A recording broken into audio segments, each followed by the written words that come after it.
Hello, good morning, good afternoon, good evening to all my viewers out there, to all the parents, students, and co-teachers. This is once again Teacher Michelle helping you with all the video tutorials, video presentations, and educational videos. But before we go on with that, please do hit and click the subscribe button for my YouTube channel, which is Teacher Michelle, and please do visit my Facebook page. Like, follow, and subscribe. That's still under Teacher Michelle, so that you can get updated on my latest video tutorials, video presentations, and educational videos alike.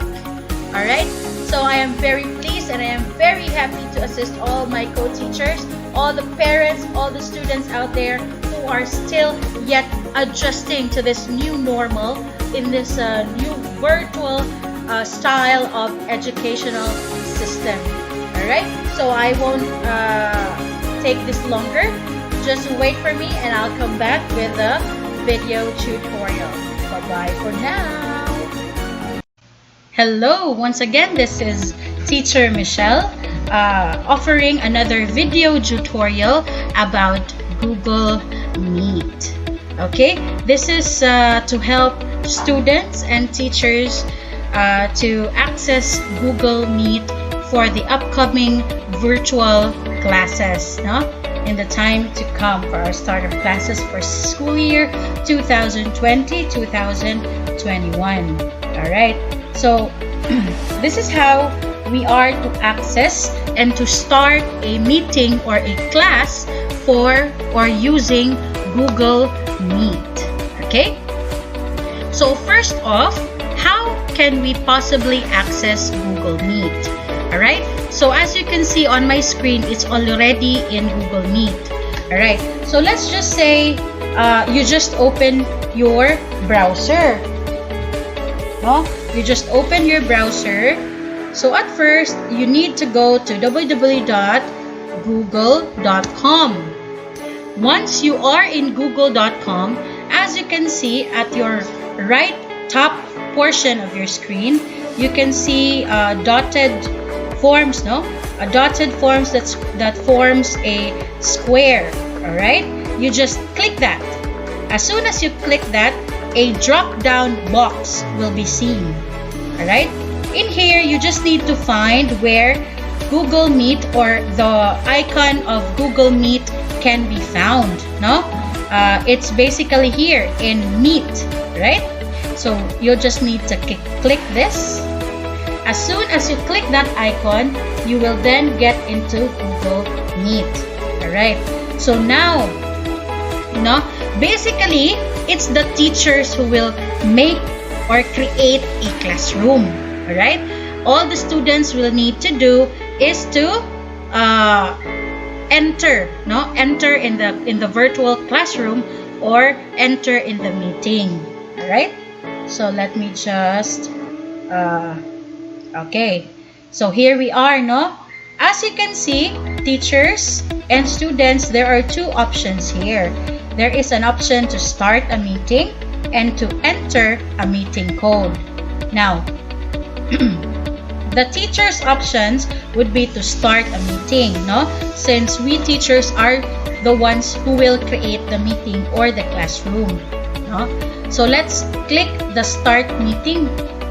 Alright? As soon as we click the start meeting button, we will get into this page, no? Wherein you will be shown this view. So this will be your view in the camera. Let me just change the settings for a while. Alright, so everything is set. So basically, this is what you will be seeing, no? As soon as you click start meeting, you will be seeing yourself on the camera, and then you have two options here, teachers. Now you can choose join now or present. So we will not use present for this time, no? We will just use join now. But before clicking that, how will your student be able to join it or join your meeting, no? If you can see here, please do follow my cursor, no? if you can see here, there's meet.google.com/ there is a code, no? RYP-PIJP-GVE. So that will actually be the meeting code that you will be sending to your student, right? So later on, I will also show to you how the student would be able to connect it. Okay? So, first, of course, you need to send this to your student, no? So, say for example, I'm already sending this to my student. I'll be making my messenger to the other, what do you call this, Facebook account that I have.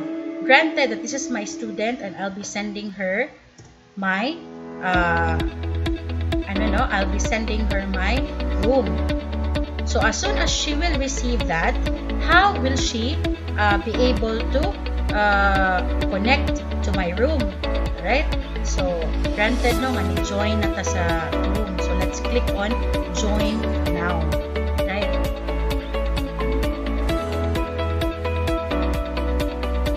Okay. So, this is basically what your room will look like. No, this is your virtual room.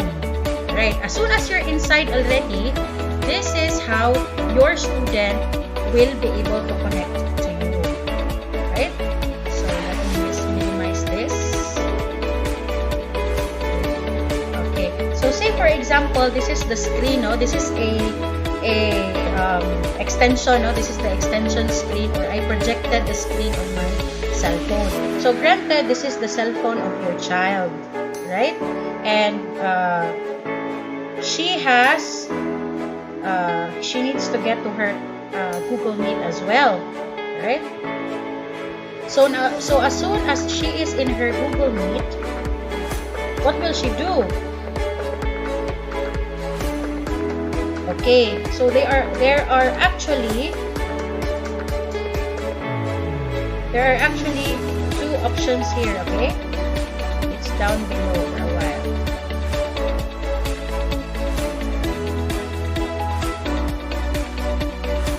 Right, it's actually down below. There are two options here. Okay, there is, again, please follow my cursor. There is new meeting and meeting code. Okay, your student will have to click on the meeting code. Alright? He or she will then enter the meeting code that you sent her. Okay? So let's try to open it back. Then we'll try to copy it and paste. Oops. I forgot. It's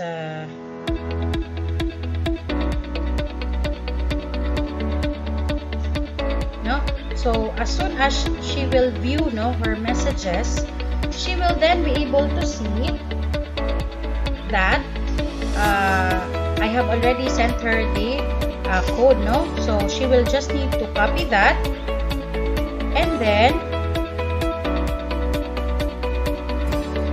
she needs to go back to the Google Meet and then copy and paste it there, and then click on. She will just need to click on join meeting. So as soon as she clicks on join meeting, let me just minimize. Alright.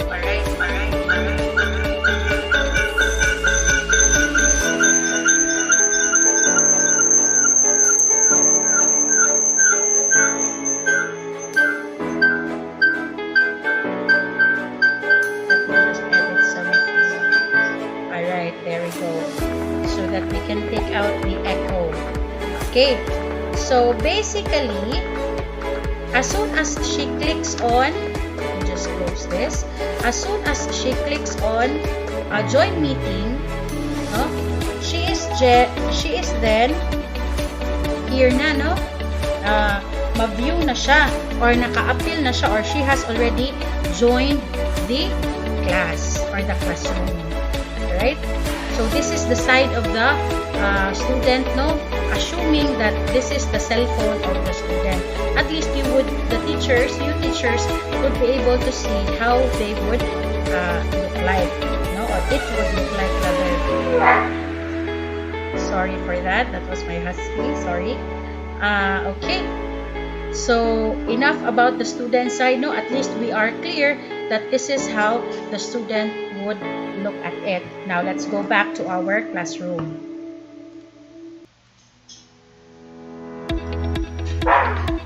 Right. So here also, for you to know, no, that your student has already joined the classroom, you can basically look at it here. No, there are actually icons here on top. There is a icon of two persons beside each other. No, you need to click this. This is where you can look how many students you have in already. Right? So if you're expecting 10, 20 students, so here you can find how many students are already inside the virtual classroom. Right? Now, another option is, rather another tool for you here in Google Meet. If ever there are concerns regarding spelling, no, or there are concerns regarding reminders or notes perhaps that you need to share to your students, you can actually just right beside here this icon. Again, please follow my cursor, ha. Just beside this icon, you can see this pop-up squared icon as well, no? You can actually click on that. By clicking that, you can actually send reminders, no? Please do not forget your assignment. For example lang, no? Your assignment. So, by sending that, you, together with the many students that are part of this virtual classroom, can view that message. Right? Yeah. So, and then you can actually, you can basically also view, no, the faces or the videos of your or the video capture of your students. So since I only have one student, so it will only be one. But as soon as you have a lot of students, no, there will be a lot lined up here. So if ever you have some question and answer discussions, and after you've asked it, and then a certain student will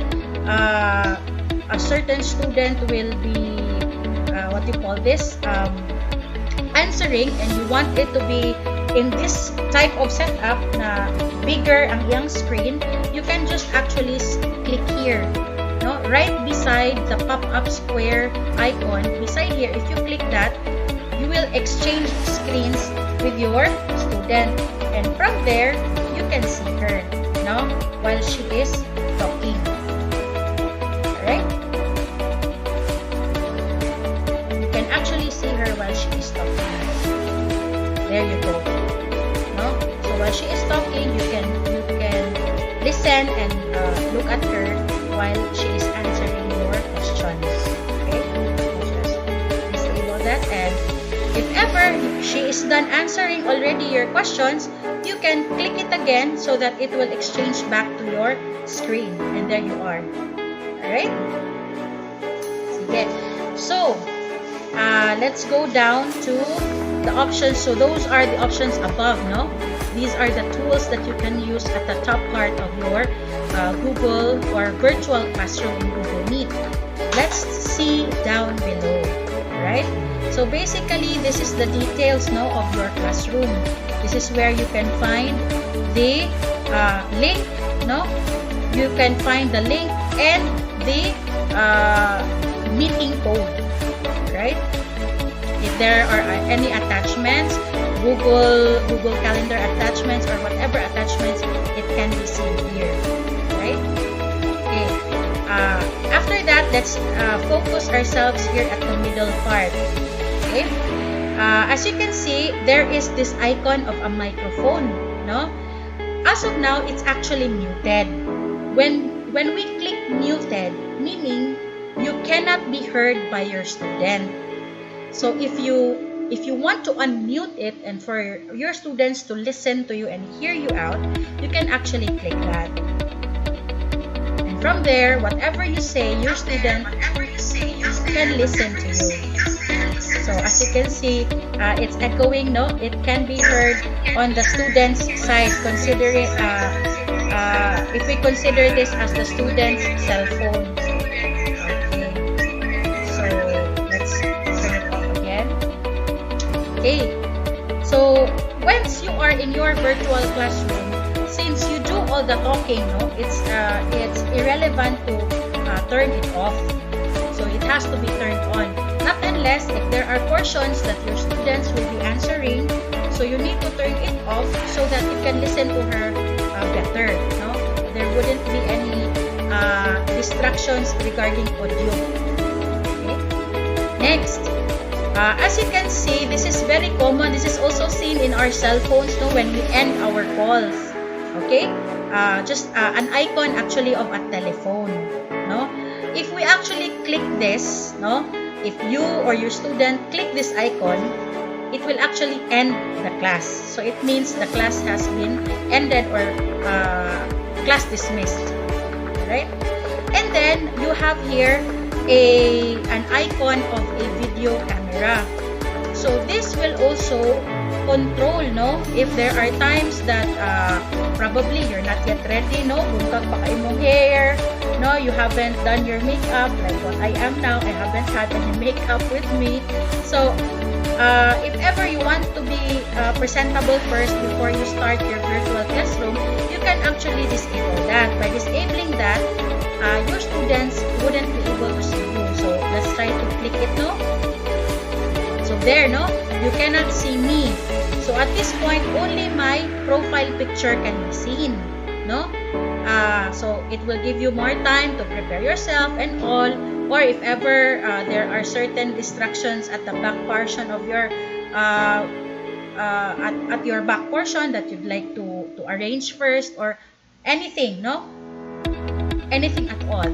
So let me just turn it on again. So as soon as you turn it on, your face will be seen back again. Right? Alright. Next to this is turn on captions. What does this mean if we turn on captions? As soon as we turn on captions, no, as soon as we click this, anything that you say will be said here, no? Or iyang i-translate diri, or iyang kung na-simi pa, or if it were a movie, you would be able to see a subtitle. But for me personally, I would like to turn this off because sometimes, especially when you use the Bisaya language, no, it cannot correctly what do you call this? Sorry, sorry. If it cannot correctly get, no, the word that you are saying, especially in Bisaya, it might interpret another word na malibog na hino inyong mga estudyante, no? So it's better to turn it off. I highly suggest to just turn it off lang, no? Next, present now. Okay, so this is really an important tool, no? By clicking present now, you can actually share your window. This is very helpful because while you are discussing, say for example, you have prepared a PowerPoint presentation, no? So you can open it up. Let me just open a PowerPoint here. Okay, so my PowerPoint is ready now. So let's try to click present now. So again, present now is actually found at the lower right of your screen. So if you'll just click this, so you have actually three options, no? Your entire screen, meaning everything at your desktop will be seen. Alright? Let's try to choose this first. Okay.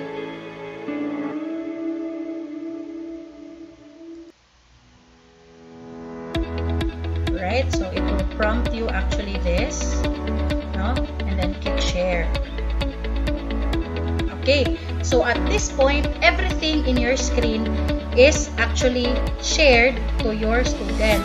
So everything that is in there can be seen, no? So let me just project it. So this is what your student will be seeing, no? This is it, everything on your screen. So let's try to open a PowerPoint presentation. Okay. Yeah, so basically this is what the student will be seeing na, no? Everything on your PowerPoint presentation, this is what he or she will see. Okay, addition or command. Okay?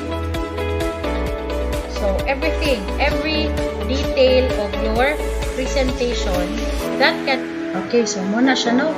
Kanang whatever you share yun in your entire screen, makita din na siya sa student, no?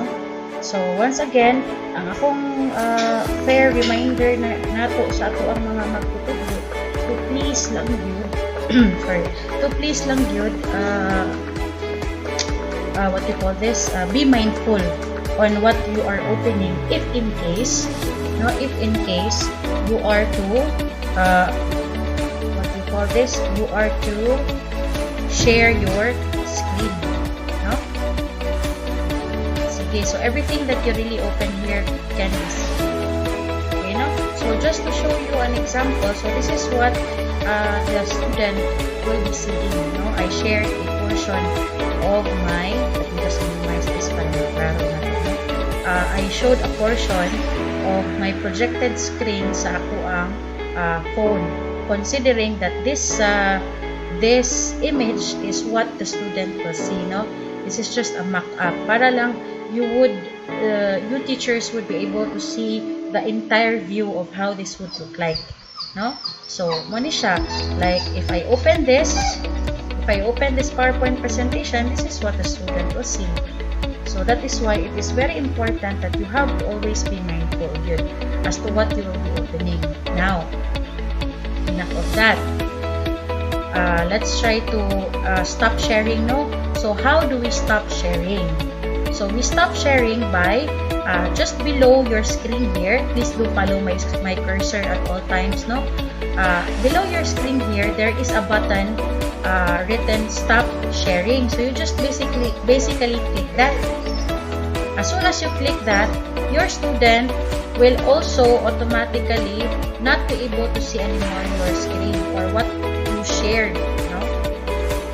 So muna siya ang view, no? So let me just minimize that. Now, let's try to see na pod on the other options. We have already tried your entire screen. We will then try a window. Okay? So let's click on that. As soon as we click that window, let's first open our PowerPoint, no? If we wish to present this para mo activate siya diri sa list of applications you wish to share to your child or to your student rather, no? So nana diri ni gawas na ang, or it is shown here already that it is about addition or the PowerPoint on addition you want to share. So you just click that, no? You click that and then click share. So automatically, once you share it, what your student will be seeing is this exact PowerPoint presentation. So let me just show you. This is again another screen, no? This is again the screen of your student, no? So mo ni siya ni project na, no, ang imuhang PowerPoint presentation. Now, what will happen man if we minimize this one? Do not worry. Okay, even if you minimize this, it will be blank, no? Your student will not see anything else because you have made a setup already on your presentation that it is only the PowerPoint presentation that will be presented on the screen of your student, no? So as you can see, it's black since wala imo man gi-minimize ang PowerPoint presentation. So let's try to maximize that again. So once again, it's seen, no? Okay, and then if ever you will not click minimize, but then you will open another page let's try to see what will happen. So even if you open another page or another application, like you open up Google again, no? You can basically still continue to discuss while nag-project na diha sa screen sa bata, and you can see yourself, no? Diba? As you can see, this is here the cell phone of your child or the screen of your student rather. So, ano siya? This is exactly what will happen. While nagstorya ka, here you are projecting to your student without him or her knowing that you have opened other programs or applications, no? So, that is also one way to start your class discussion, no? Okay. Sige. So, let's try to stop sharing this and we will do another share screen of another option. Now, we have tried to end your entire screen. We have tried a window. Now, we will try a Chrome or Google Chrome tab. Okay? So, when you say Google Chrome tab, it is a particular window, no, sa imuhang Google that you just wish for them to open, no? Sige, let's try to do this. So, let's click a Chrome tab. Automatically, there is a list here of the active or open na Google Chrome tab, which are two only. Your Google Meet window, and another window here that says ABC songs. So, this is what I plan to project man to my students. So, I'll just click that and then click share. Okay? So, as soon as I will click that, automatically, what will be seen on the student's screen will be the YouTube page that you shared to him or her, no? So, here is the thing. Even though you have muted your audio in your Google Meet, it will not make a difference if you will play your YouTube page or YouTube video. The student will still be able to hear the video regardless if nakamute ka. Okay? I suggest, no, whenever you project video such as this, it may be YouTube, it may be through your VLC player baron or whatever video that you are presenting, I suggest you click mute so that there won't be any distractions while the child is still watching the video, no? So here, let's try it, no? I'll open the screen here of the child, kumbaga, and then you'll be able to see, no, nga mo dyan na yan makita. Let's try to play it for a while.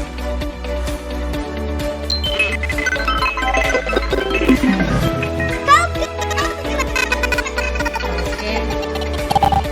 So let's try to stop it, no? So, ano siya? It will continue on playing, no?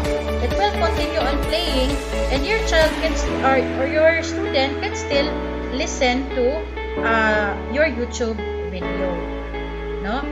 Now, what will happen if ever you will transfer to another, say for example, you will go back to your Meet page or your Google Meet?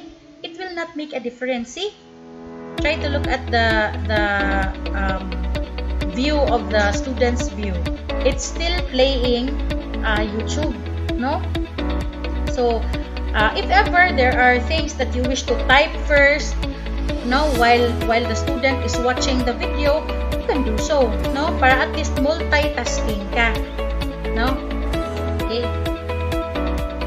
Yeah, let's try to stop the share. In this case, if you are going to share, no? If you are going to share a tab in your Google Chrome, no? The stop button is actually found already at the top part, no? It's here. Please do follow my cursor. There is a word there, stop, no? You just click on stop, and automatically the presentation of that YouTube video will also stop for your student. I hope I have made myself clear on the sharing, no? On the sharing of the window. So there are only 3 options: your entire screen, a window, and a Google tab. So no, it's also flexible. You can really manage it away. I suggest siguro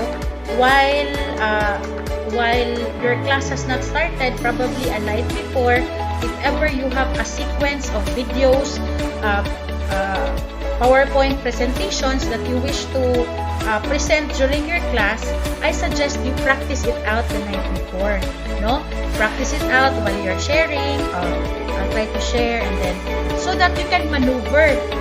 No, it would be easier for you to maneuver if you practice ahead of time. No, there wouldn't be any lull during the said class. No. Alright.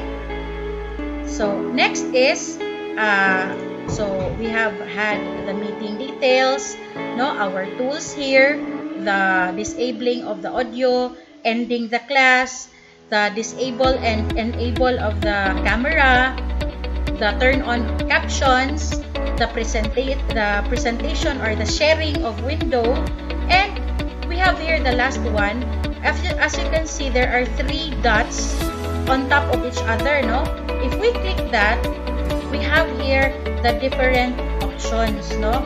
You can actually click full screen so that everything will be in full screen, but of course you will have a hard time maneuvering out your different applications that you wish to share to your students. So I suggest this type of setup would be best, no? Now, I have actually created, no, a separate video or video tutorial. I will not be doing it here because it will consume more time, but I'll just share this to you. Please do watch or check out my YouTube channel under Teacher Michelle.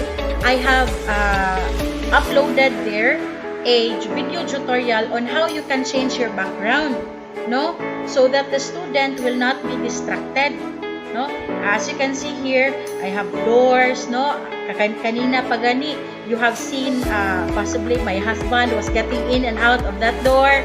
There's another door here. So once the student can see that, he or she will then get distracted, no? Hala, teacher, kinsa to? Oh, that the student would then ask, hala, teacher, usa nang nasloyo nimo? So again, distracted na maputol inyong lesson. So what you can do, I have an application that you can incorporate with Google Meet. You can change actually your background, no? It is in that video tutorial. I will what do you call this? I will insert the link, no, of that video below this video tutorial. Please do just click it so that you can view that. No, it is very helpful, especially, well, it's not only for lower levels, all levels actually, they have different backgrounds. They have backgrounds for kindergarten, good for kindergarten, for grade 1, and higher levels as well, up to even college, high school and college, no? So I hope I have assisted, no, all those teachers out there who are still confused as to how to maneuver over in using Google Meet, no? As well, in a separate video tutorial, I have also made a video tutorial incorporating Google Meet with Google Classroom. Alright? So I will not extensively explain anymore about Google Classroom, for I have made a separate video tutorial about that. So please, again, for you to watch all these video tutorials, just visit my YouTube channel, which is Teacher Michelle, and there you can view everything, no? So thank you for your time, teachers. I hope, no, I have given enlightenment to you as to how to go over Google Meet, and I think this is basically it. I have given you already an outlook as to how to use Google Meet. Thank you. Stay safe always, and God bless everyone. Again, this has been Teacher Michelle, and please do not forget to hit the subscribe button below to get updates on my further or other video tutorials. And please, I have a Facebook page. It's still with the same name, Teacher Michelle. Please do like, share, and follow that page. Thank you so much. This has been Teacher Michelle. I will be signing out now. Bye-bye.